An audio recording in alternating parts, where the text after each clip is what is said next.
Hi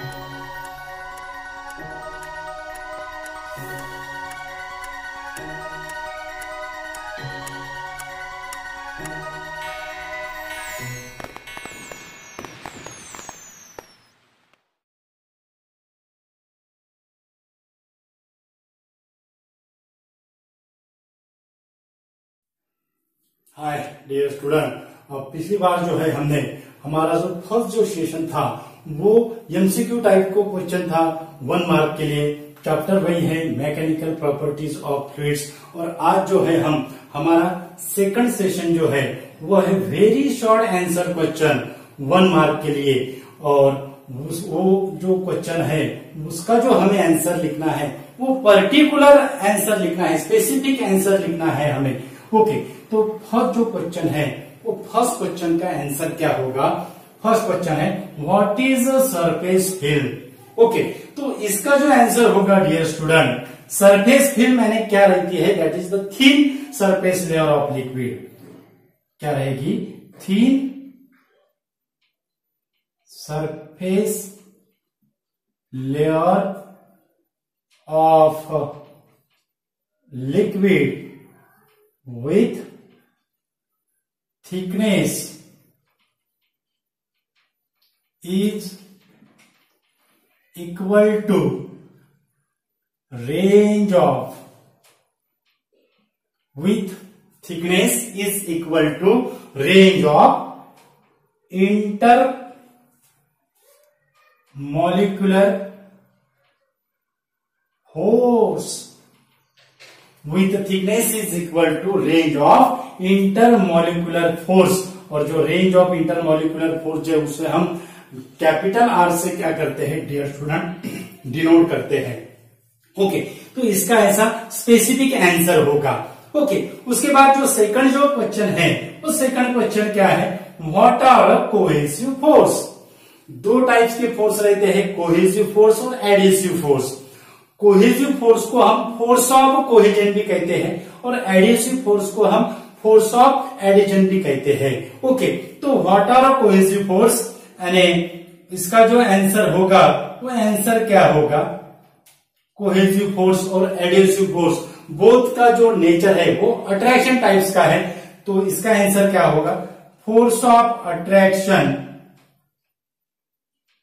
force of attraction, force of attraction between,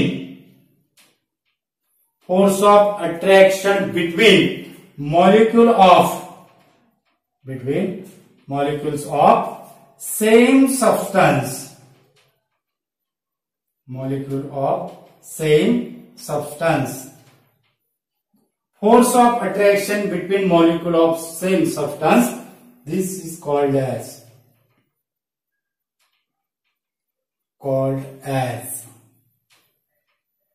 cohesive force.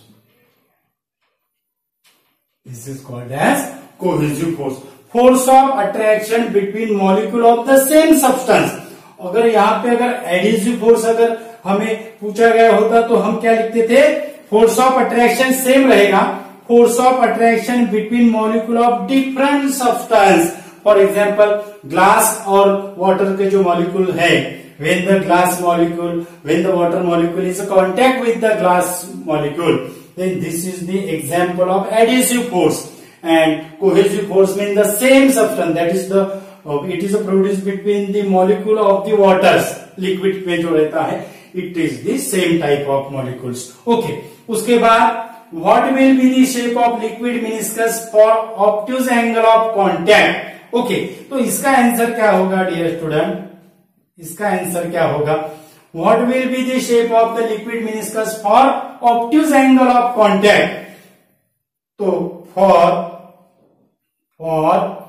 Obtuse angle of contact, for obtuse angle of contact shape of liquid meniscus, shape of liquid meniscus is obtuse angle के लिए, that is the angle which is greater than 90 degree, उसे हम obtuse angle कहते हैं। और वो obtuse angle के लिए जो मेनिस्कस का शेप जो रहेगा, उसका मेनिस्कस जो रहता है उसका जो शेप रहेगा उसे हम कौन सा शेप कहेंगे? That is it form the convex shape. Meniscus is a convex. For obtuse angle of contact the shape of the liquid meniscus is convex. अगर यहाँ पे अगर एक्यूट एंगल अगर पूछा गया होता that is the less than the 90 degree, तो उसका जो होगा, उसका जो शेप रहेगा वो कौन सा शेप रहता है? That is the concave shape. That is the concave shape. Okay, तो यहाँ पे जो आंसर जो लिखना है, हमें पता है कि कॉन्वेक्स है, कॉनकेव और नो शेप, ऐसे आंसर रहेंगे हमारे।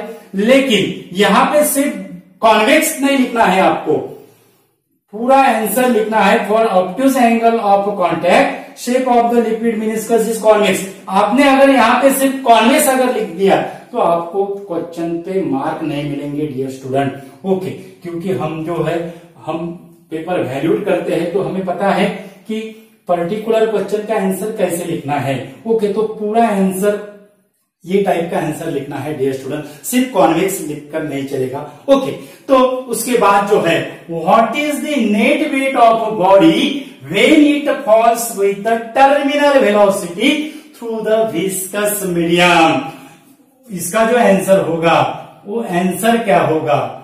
You know that dear student what is the terminal velocity, apparent weight, actual weight, ये आपको पता है। Viscous medium that is viscosity क्या है, ये सब आपको पता है डियर स्टूडेंट। अब net weight of body when it falls with the terminal velocity. Terminal velocity means the body acquire the maximum constant velocity when it is freely fall through the viscous medium. Okay, जो body जो रहती है उसको अगर हमने freely fall अगर viscous medium से क्या करते हैं, फ्रीली फॉल अगर करते हैं तो जो कांस्टेंट मैक्सिमम वेलोसिटी एक्वायर करती है उसको हम टर्मिनल वेलोसिटी कहते हैं। ओके, और टर्मिनल वेलोसिटी पे जो नेट वेट ऑफ बॉडी जो रहता है it is equal to 0। It is equal to 0। तो क्या होगा, इसका आंसर क्या होगा? That is the net weight of body when it falls with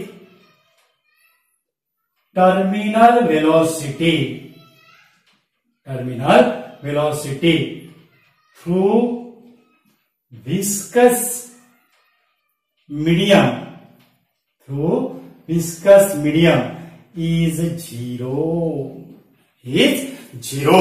okay, तो अगर question why the net weight of a body when it falls with the terminal velocity through the viscous medium is 0, why अगर question अगर पूछता था हमें, okay, तो उसका answer क्या होता था? हमें पता है डियर स्टूडेंट, अगर हम बॉडी को अगर लिक्विड फ्लूइड में अगर हम सबमर्ज अगर करते हैं तो जो इंपॉर्टेंट जो क्वांटिटी होती है that is the buoyancy, that is this buoyancy plays a important role। buoyancy plays a important role। और उसका जो आंसर क्या होता था फिर? That is the apparent weight of the body balance with the buoyant force। buoyant force को हम upthrust force भी कहते हैं। The direction of the upthrust force और buoyant force is always opposite to the direction of gravitational force of attraction। उसकी direction downward रहेगी gravitational force of attraction की, और buoyant फोर्स की जो डायरेक्शन रहेगी it is always upward. It is always upward and this is the reason why when the stone submerge in the water this stone feel lighter because the buoyancy plays an important role।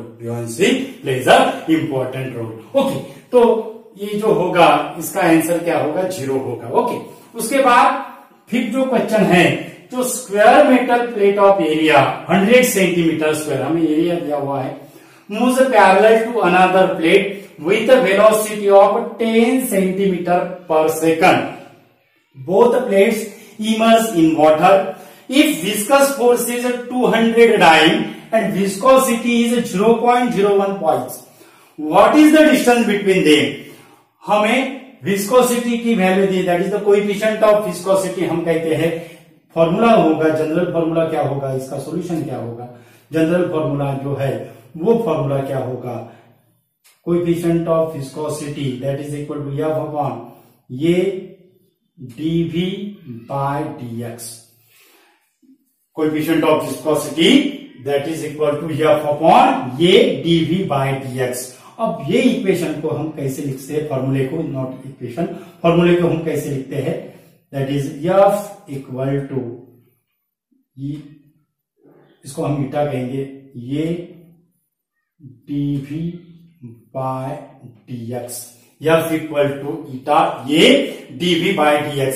हमें distance between them layers का distance निकालना है, dx की value निकालना है, तो dx F की जगह जाएगा और एफ dx की जगह आएगा, तो हमें फॉर्मूला क्या मिलेगा, that is dx equal to eta ये dv by F, dx equal to eta ये dv बाय एफ। ओके, तो इसका आंसर क्या होगा, ईटा की वैल्यू। अब ये जो न्यूमेरिकल में जो क्वांटिटी है वो सीजेस यूनिट में है, क्योंकि पॉइज जो है वो सीजेस यूनिट है, और जो विस्कोसिटी का जो एसआई यूनिट है उसको भी फेमस नेम है डियर स्टूडेंट, और उसका जो फेमस नेम है वो फेमस नेम को हम क्या कहते हैं, दैट इज द डेकापॉइज। क्या कहते हैं हम, decapoise, decapoise. SI unit of viscosity, SI unit of viscosity decapoise. और क्या रिलेशन है डेकापॉइज और पॉइज में, that is the one decapoise, one decapoise that is equal to 10 poise, that is equal to 10 poise. Okay, तो अब इसका answer क्या होगा डियर स्टूडेंट, इसका आंसर क्या होगा, यहां पे ईटा की वैल्यू 0.01 इंटू एरिया दिया हुआ है 100। ओके, उसके बाद वेलोसिटी दी हुई है 10। ओके, उसके बाद हमें फोर्स जो है वो दिया हुआ है, दैट इज दी 200। फोर्स की वैल्यू हमें 200 टाइम दी है, सीजीएस यूनिट है। अब इसका जो आंसर होगा 0 कैंसल, यहां पे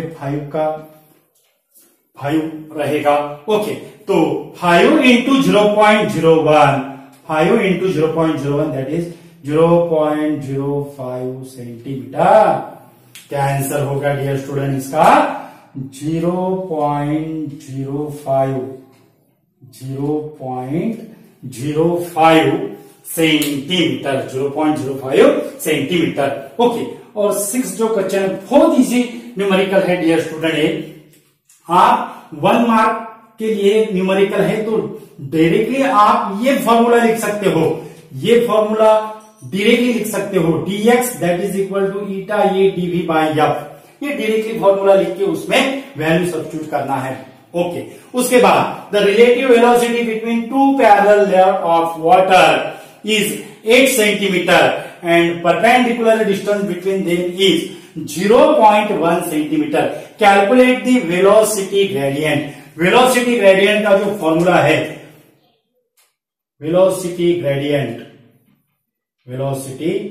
ग्रेडियंट का जो फॉर्मूला है वो formula dv by dx। Velocity gradient का फॉर्मूला क्या है, dv बाय dx। अब हमें dv की वैल्यू दी हुई है 8 और डिस्टेंस बिटवीन देम dx की वैल्यू दी है 0.1 and 8 divided by 0.1 that is equal to 80। Answer क्या होगा, 80। अब सेंटीमीटर पर सेकंड डिवाइडेड बाय सेंटीमीटर, यानी सेंटीमीटर क्या होगा, कैंसल होगा। अब इसका यूनिट क्या होगा फिर, 80 पर सेकंड और 80 सेकंड इनवर्स। क्या होगा, 80 पर सेकंड और 80 सेकंड इनवर्स। ओके, तो ये था हमारा 6 नंबर का प्रॉब्लम। और 7 नंबर का जो प्रॉब्लम है, 7 नंबर का जो प्रॉब्लम है वो 7 नंबर का प्रॉब्लम वो भी बहुत इजी है डियर स्टूडेंट। 7 नंबर का जो प्रॉब्लम है वो भी बहुत इजी प्रॉब्लम है। तो 7 नंबर का प्रॉब्लम क्या है? 7 नंबर का problem, water rises in a capillary tube, water rises in a capillary tube, water rises in a capillary tube up to 20 millimeter, water rises in a capillary tube up to 20 millimeter. If the radius of capillary tube is 1/3 of its previous value, 1/3 of its previous value, then to what height water rises in capillary tube, water rises in capillary tube. Okay, तो उसका answer क्या होगा? Answer, water rises in a capillary tube. अब height का और radius का जो relation रहता है वो इनवर्सली प्रोपोर्शनल रिलेशन है, that is H inversely proportional to R. हमें सेकंड हाइट निकालना है, दैट इज H2 की वैल्यू निकालना है। H1 हमें दी हुई है 20 मिलीमीटर, यानी हमारा जो आंसर आएगा वो आंसर 20 मिलीमीटर से क्या होगा? ज्यादा होगा, क्योंकि रेडियस कम की है, 1/3 की है फर्स्ट प्रीवियस वैल्यू से। तो जो हमारा जो आंसर आएगा वो 20 मिलीमीटर से ज्यादा होगा। ओके, तो फॉर्मूला क्या होगा? That is H2 by H1 that is equal to R1 by R2। H2 की वैल्यू हमें निकालना है, H2 that is equal to H1 into R1 by R2। अब रिलेशन क्या दिया हुआ है हमें? R2 that is equal to 1/3 of R1। Okay, तो इससे R1 बाय R2 हमें क्या मिलेगा? 3 मिलेगा, और H1 की वैल्यू है 20, यानी 3 into 20 that is the 60 millimetre. कितना आंसर आएगा डियर स्टूडेंट इसका?